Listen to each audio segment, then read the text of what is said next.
Good afternoon. Often you see in my videos when I deal with the Alexandrian cult, I point out that Alexandrians can't read English. God takes away that ability from them, and that they can't read a simple English sentence anymore. And the case in point comes up with there's a discussion in my video, Ruckman versus White, who can you trust or who should you trust? And up pops Divine Soteriology, who is a James White wannabe, and he pops up and he posted a number of articles from this book on Greek grammar, Beyond the Basics. And initially, some of those articles some of those comments I didn't let through because they were not pertinent to the argument. They were basically just spam. And when eventually I did let them through, and they were in the comment section, I asked them to explain what what the relevance is. And he couldn't explain the relevance. He was just putting out stuff to show that he had a book. He had something on the internet that he was just copying from. And so when I said in the comment he was whining about being censored, I said that all his comments had been posted. And here's a comment here I just saw, and I just posted, let through. It says, let's see here, comment before that, 3 days ago. I posted every one of your posts that I've seen, your arguments for part and close examination. You were just repeating what Wallace says and haven't studied the issue carefully. One cannot always use the definite article in English when the Greek definite article is used. It doesn't make sense. John 16:21 proves that. You'll find John 16:21 that the article is there for the woman has the Greek definite article in front of it. No English translation translates it, no major English translation translates it with the definite article. They will translate a woman.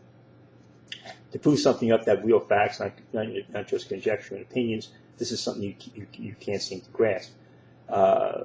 See, and now he responds to that. No, you have not. I have not discussed this further on your video and have my argument censored. I sent you the link to my forum. It's obvious that you do not have a valid argument unless you censor my post.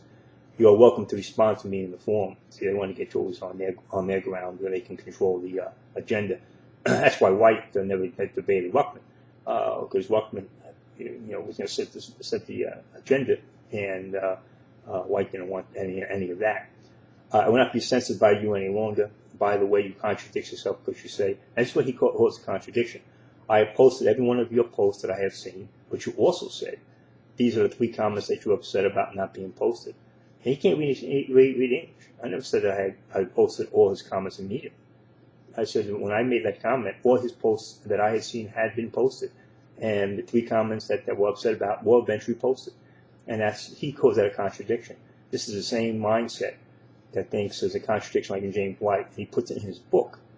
He puts it in his book, and people read that. Other guys who comment on that book in the back of his books that says, oh, what's a wonderful work and everything, they must have read it because he thinks that's a contradiction. He thinks Acts 9 when he says they didn't hear a voice, and as opposed to in Acts chapter 22 when Paul says they didn't hear the voice that spoke to me. He thinks that's a contradiction. You can't tell in English indefinite article versus a definite article. It's the same mindset here. If you think I'm exaggerating this, go to the post and look at it yourself. It says here, I have posted every one of these posts that I have seen. But you also said these are 3 comments that you have said about not being posted. I never said that I posted all these comments immediately. They were eventually posted, and he doesn't respond to any of this. When you bring up an Alexandrian, you bring up an argument. They just ignore it and move on. They just don't. They just, as I said, this is a cult mentality. They don't want to deal with debate. Debate to them is them just putting out information, and you're supposed to just sit there and just accept it. But they don't deal with actual arguments and discussion.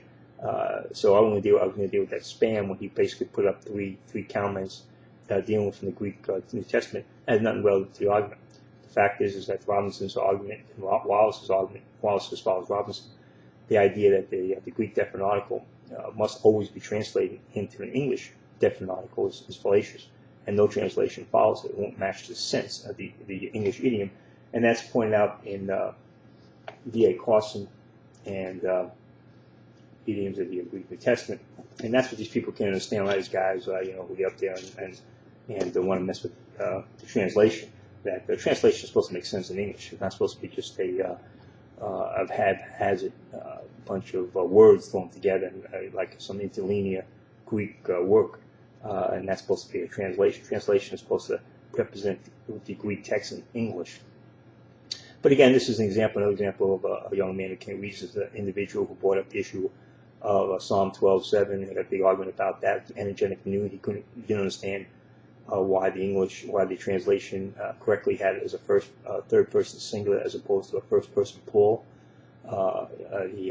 He versus and then sense made of them versus us, which the NIV was really just following the Septuagint on that, as opposed to the also he believed that Scofield was not a pre-tribulationist, and he's arguing with that on that issue. And then now, of course, this issue with the definite article, and these individuals, again, the Alexandrians, who live off the internet. They don't have any books.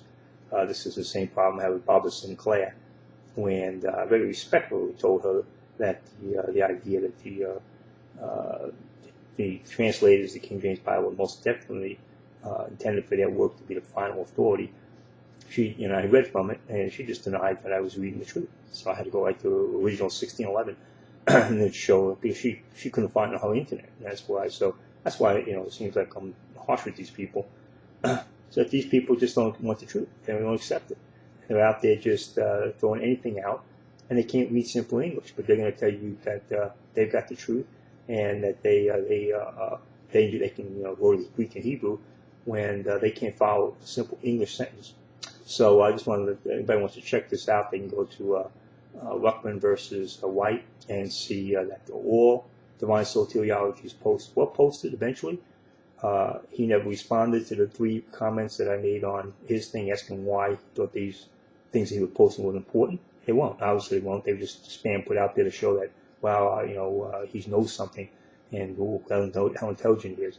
And so this is par for course for Alexandrians who don't want to debate any issue. That's why I don't debate them. It's not worth debating them, because they just what they want to do is show off and try to show off how smart they are, and they don't have an argument, because you can't argue against the King James Bible. The fact of the matter is that no ever has ever been proven in the King James Bible, and these guys run to and fro in a frantic search for one, and all they do is show that they can't even understand English unless the Greek and Hebrew.